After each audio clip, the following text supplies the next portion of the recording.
Hey folks, Darren Ashford here and welcome to this video. As you've seen in the previous clip, I was playing along to a big band track which is called Bittersweet. And this, can you believe, is a free download from Darren Williams' website, which is darrenwilliams.org. If you click on the big band tab in the menu bar, you can sign up to his list and get this as a free download. So what I'm going to do in this video is kind of talk you through some of the sections. Obviously, if you've never played with a big band or in the big band style before, there are certain things that you would do in that specific genre that maybe you, if you've just played kind of funk or rock, that you may not be used to. So I'm going to walk you step by step through some of the sections, and hopefully it'll enable you to get playing to this fantastic track. Some of the best musicians in the UK are on this, so it's amazing that it's a free download. So now that we're in kind of lockdown and available to hopefully play, and if you can't play along to it and you don't have any access to any equipment, then still download the track, and then you can kind of analyze what I've done and a host of other drummers have done. If you just Google Bittersweet big band play along, if you go to YouTube, for example, you'll see a host of fantastic drummers playing to this. So my approach isn't the only way to do it, but it will give you some ideas around some of the choices that I made in some of the sections. So go to Darren's website, darrenwilliams.org, download the track, and I'll see you back here in a few minutes. Okay, so the first thing we're going to do here is just have a look at the chart. There's loads of information in the chart which can communicate grooves, fills, setups, phrasing, loads of different things if we just know what to look for. So you can see from the start it says drum set 100 beats per minute, funk. So that defines the style and the tempo. The next bit of information we've got here is that there's a click track giving us quarter notes in the very first bar. As you can see from the second bar here, we've got a horn melody which finishes on beat 1 of the following bar, which is bar 3. We've then got a fill or a pickup into bar 4, and this is where we actually start playing. So the first, effectively, 3 bars of this chart, which includes the first bar, which is a count-in, we don't play. So at bar 4, we start with a groove, and basically we've got 6 bars of this groove before we hit our first figure. And this is an accent on 4 and I played this on the crash and snare because the accent is a strong brass hit. So we carry on from that point with 4 bars more of time, and then we've got this rhythmic figure that's placed here, this written out kind of groove. Boom, boom, ba-da. Now a paradiddle sticking works really nicely over this. Right, left, left, left, right, and that brings us in 16th notes to a stop on beat 3, as indicated with the chart. So the intro up to that point looks and sounds like this.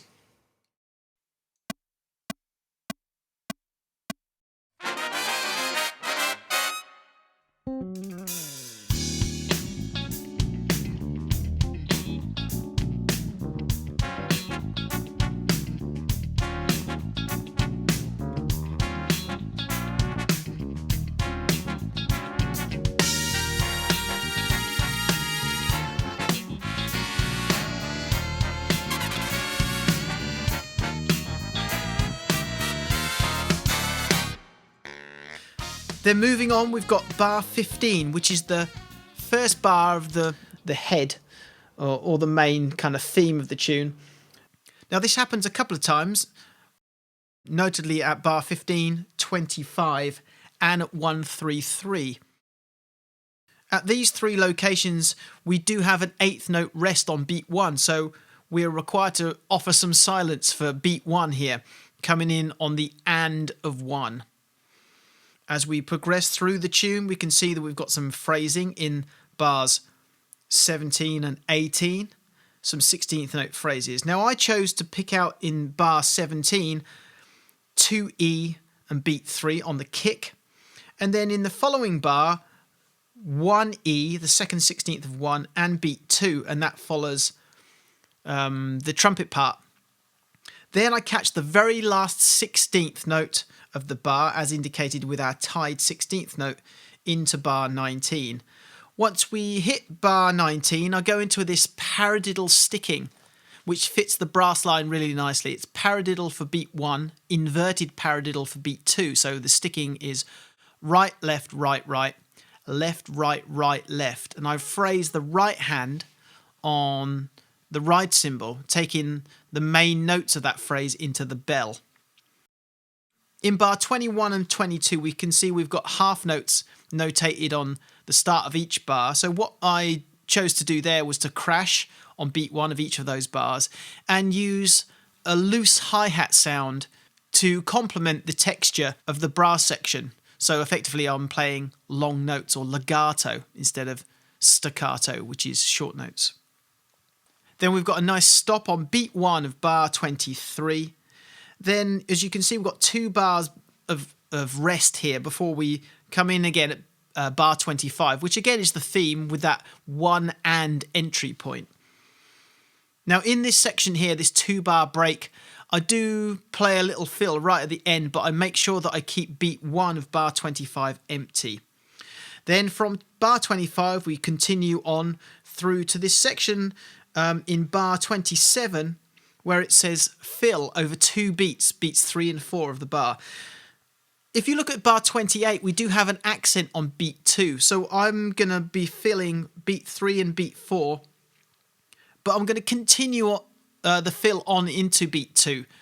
Because most contemporary music in a groove sense has a backbeat on 2 and 4, I'll be landing into my backbeat on beat 2 of bar 28. And I'm going to use this fill, which is from beat 1 of bar 28, right, left, right, kick, and then both hands in unison, snare and crash. That's a little lick that I stole from Jeff Porcaro. And if you watch the Live in Paris footage, which you can find on YouTube, you'll see him use that a number of times with that band. Then at the end of bar 28, once again, got that last 16th note push at the end of the bar. The next 2 bars is the paradiddle sticking again. Right, left, right, right. Left, right, right, left for beats 1 and 2. And I continue that just repeated over those 2 bars, bars 29 and 30. When we come into bar 31, again, I crash beat 1 of that bar and the next bar, using loose hats to add texture to my groove. In bar 33, we have a unison figure. As you can see, the rhythm is actually written within the bar itself, as opposed to having like a slash marks with the phrases written over the top, as in the section at bar 45. Now, this means that we have to phrase that rhythm on the drums to support, in this case, the brass line that's happening there. The fill that I use in this section here, I use like a kind of 6-stroke roll fill from beat 1 to beat 2. So that's right, left, left, right, right, left, right, kick, and that kick lands into beat 2. And what I'm using from beat 2 there is a linear pattern. So what I'm playing there is kick, right, left, kick. That's like a linear 3. Then 4 hand notes, right, left, kick. I think in the pattern that I played in the video here is going to be left, right, and that's into a crash. And that's the last note of that bar, which is the and of 4. And obviously backing that up with the bass drum, and then bass drum and crash again on beat 1 of the following bar, bar 34. So from bar 15 through to bar 35, that looks and sounds like this.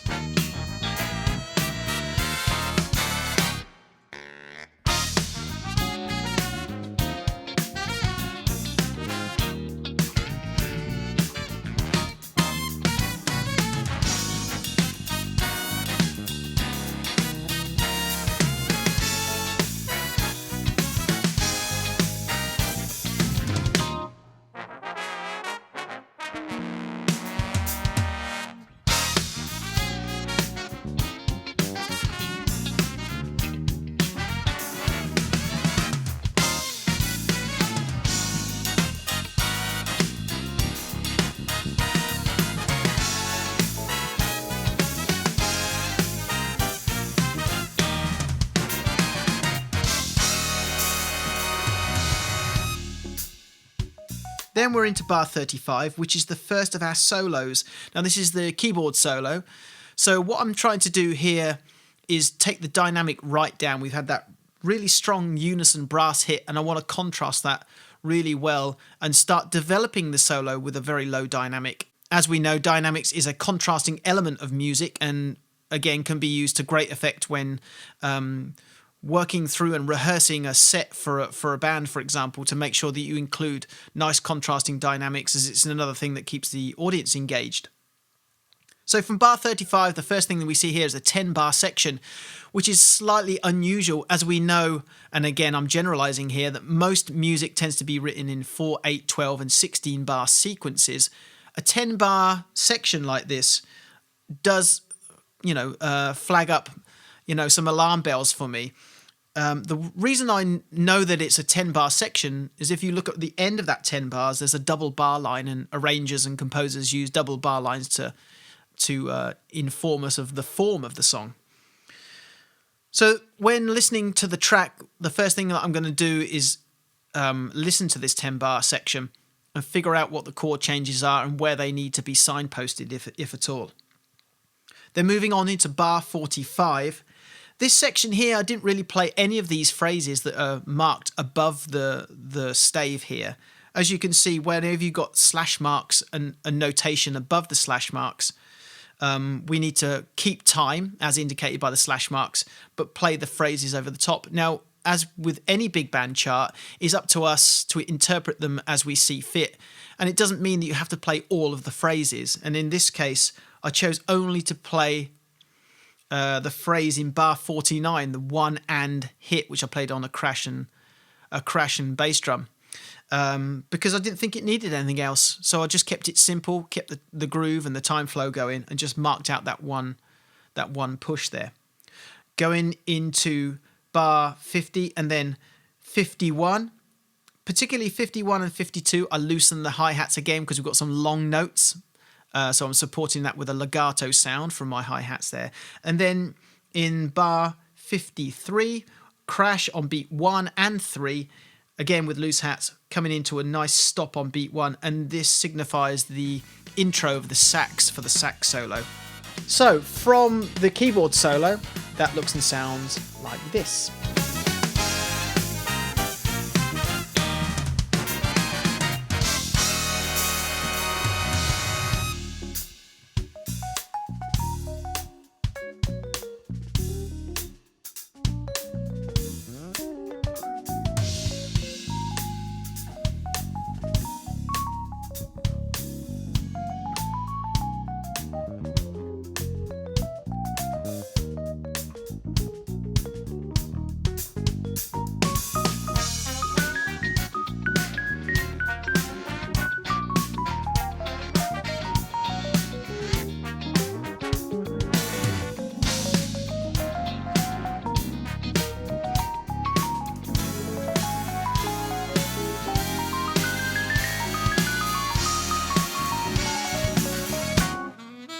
Okay, I'm now going to talk you through the next section. This is the sax solo, and this comes in at bar 55.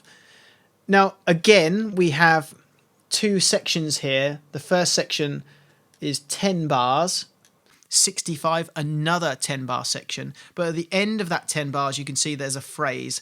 So in that bar there, I noticed that nobody was really playing the last 16th note, so I just made it quarter notes all the way to the end. So snare, beat 1, crash cymbal on beat 2, 3, and 4.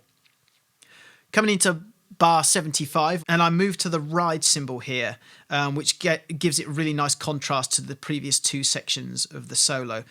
Then quarter note phrases at the end of there, played on crashes again. Then we come into bar 83, which is a somewhat contrasting section. This also happens at bar 117, the same section. And here we've got the brass phrases. Da, da, da, da. So that phrase happens every 2 bars, but I noticed that the bass was kind of pedaling 8th notes underneath it. So I matched that with my bass drum to kind of give that some support there. And then towards the end of the line there, which is bar 90, there's a phrase here and it says fill around rhythm. And the rhythm is 1, da-da, ba-da-da, ba-da-ga-da-ga.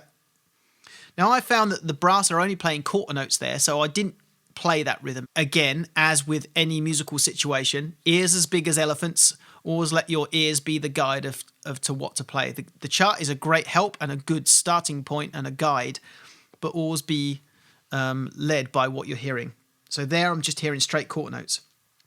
Then we go into bar 91, And this is the last 8 bars of the solo. So here I went to the bell of the ride, playing the upbeat 8th note on the bell of the ride, just to give it another little kind of funky counterpoint there.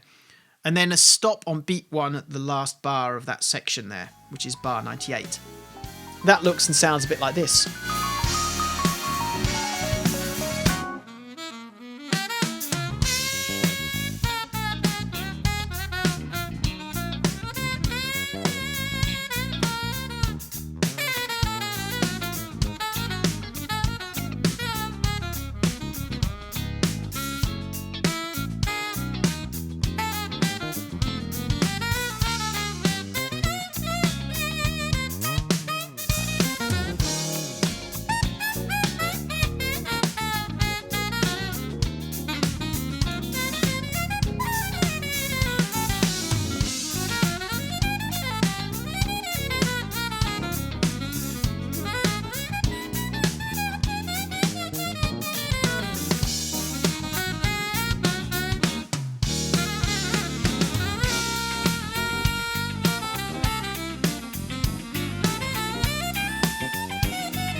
Then I just did a very small pickup on beat 4 on the tom, coming into bar 99. Here I played very basic time on the hi-hats, 16th notes, and then started to mark out some of these phrases on the kick drum.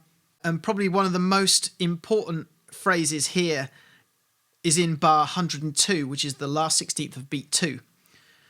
The last 2 16th notes of that bar, caught the last one again with a short note. Then in bar 103, we have only one note that's phrased, and I decided to, because nobody else was playing during that section there, is to fill that entire bar there. 104 is like a little transition section into some long notes at 105, so quarter notes on the kick at 105 with some loose hi-hats or hi-hats getting looser. Again, marking the half notes out at bar 107. Then quarter notes, again this is crash and kick predominantly, in bar 108. And then catching the last 16th note and one and of bar 109 to enter into this phrasing. Now this section here is very much like I consider it to be more of a kind of groove than solo section. So I tended to kind of do my best Peter Erskine kind of impression. If you ever heard of any of his recordings with the Bob Mintzer Big Band, you'll kind of know what I'm talking about here. But I'm trying to catch some of this phrasing so that I play musically in and around it. At the end of that line again, quarter notes into this pumping 8th note pedal on the bass at 117 with these brass phrases. And there's like a counterpoint. Da, da, da, da, 1, 2, and then the trumpets do a section in there, which is like a almost staccato 16th note thing, which I voice out on the toms. Then we come to the end of that bar. Now this is the section where the brass section plays a phrase which is similar to the one that was notated a bit earlier. It's 1, da-da, ba-da-da, ba-da-da, ba-dow. And that takes us into bar 25. And then when we get into bar 125, and for the next 8 bars, we've got kind of more complicated 16th note phrasing here. And the sticking that I was using there was both compound and single stroke. So compound is obviously a mixture of singles and doubles. I'm voicing those around the drum kit, catching the long notes on the crashes. And that really helped, I hope, in many ways to support the musical line that the brass section was playing there. We go through that section. Right at the end there, we've got 1 and 2 and 3 and 4 and that rhythm there. And I decided to kind of give that a little sort of metric modulation. Well, not a metric modulation, but like a displacement type of idea by putting the snare drum on 2 and 4 and. So let's just play that one more time from 99 all the way through to that section.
So we're coming up towards the end now, and this is the last, pretty much the last section. This is bar 133.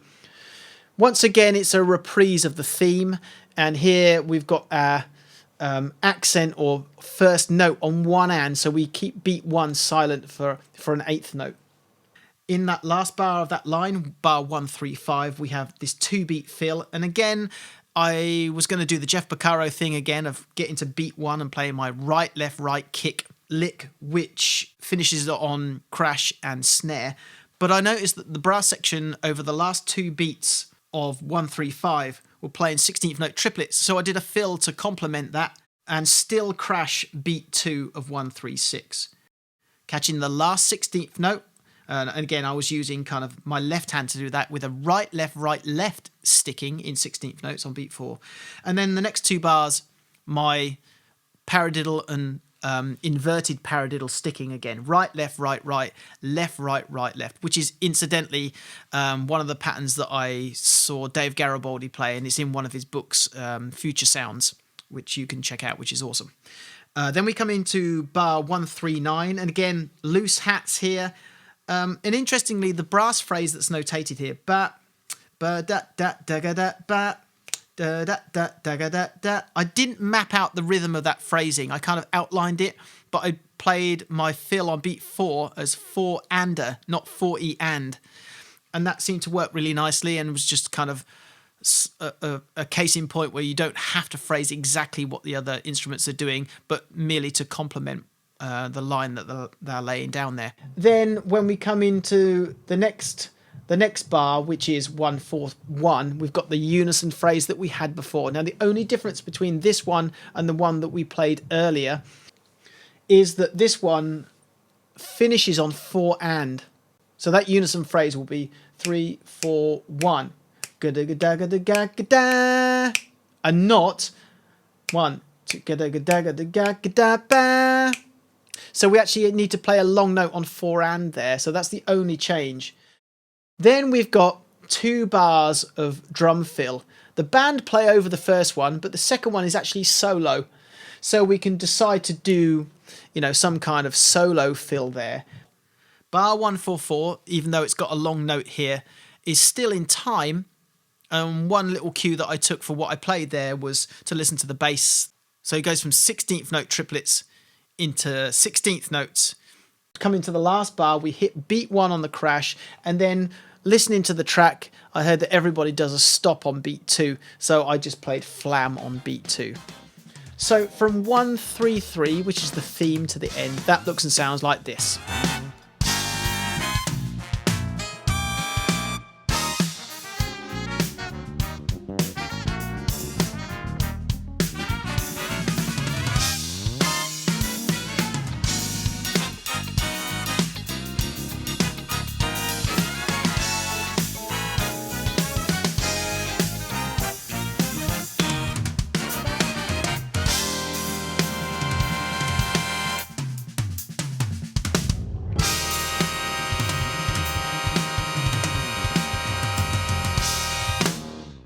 thanks for joining me in this video. If you have any questions, you can reach me at my website, which is darrenashford.com. Or you can reach out to me via social media, Facebook and Instagram at Darren Ashford Drums. Until next time, have a good one.